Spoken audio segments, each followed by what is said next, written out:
It's one of the most used words when making any movie. Every actor hears it before the scene. Without that word, acting won't start. And when we think about action, we imagine directors sitting in a chair, screaming through large megaphones. But there's more to that.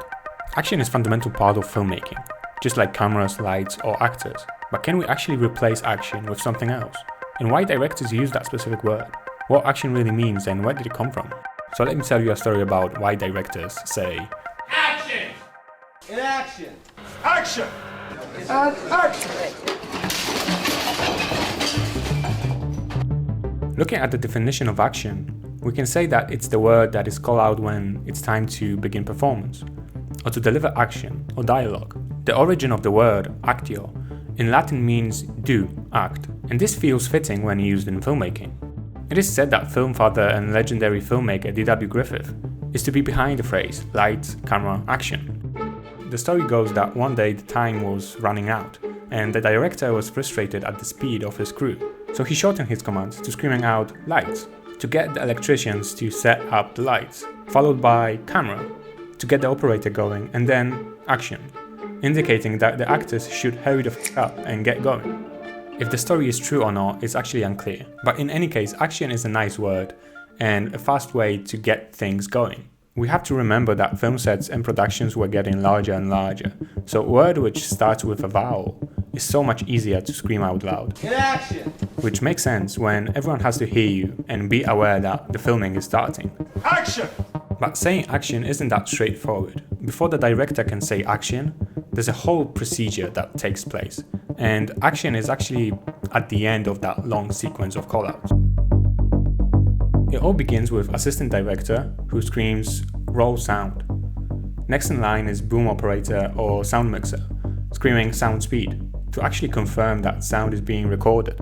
Then we have assistant director checking the cameras, screaming roll cameras to confirm that the cameras are recording. Assistant camera or AC screams camera speed.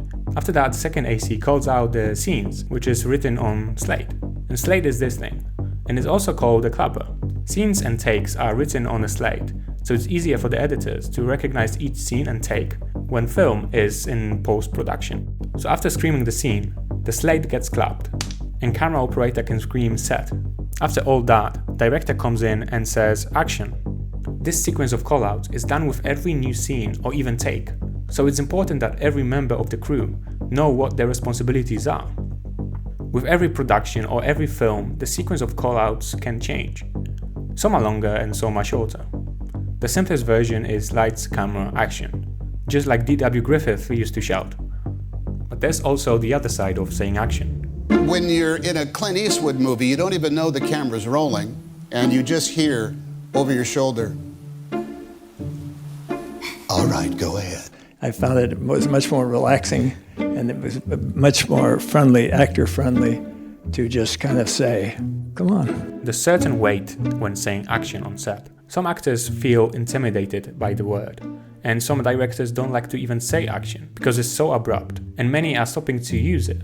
In a sense, every time somebody calls action, and I don't like it when they call action. Jim Cummings, who did so many wonderful movies, said that if someone is really in the moment, it's better to let them go on their own cue.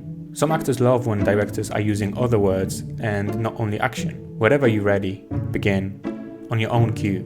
This feels really respectful and very collaborative for an actor because they don't feel like they have to be ready on the director word. Action can create some form of stress with actors, and director's job is also to make the actors feel comfortable on the set. Creating emotions in front of the camera and especially in front of the whole production crew could be very difficult.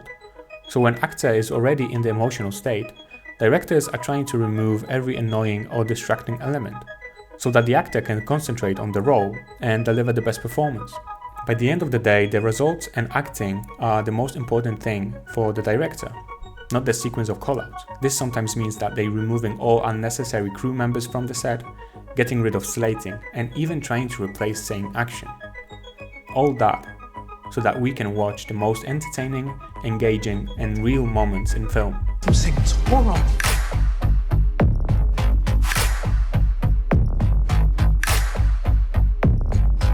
Word action is embedded into filmmaking for good, but as with anything, movies are evolving, and the words used to make them they evolve too.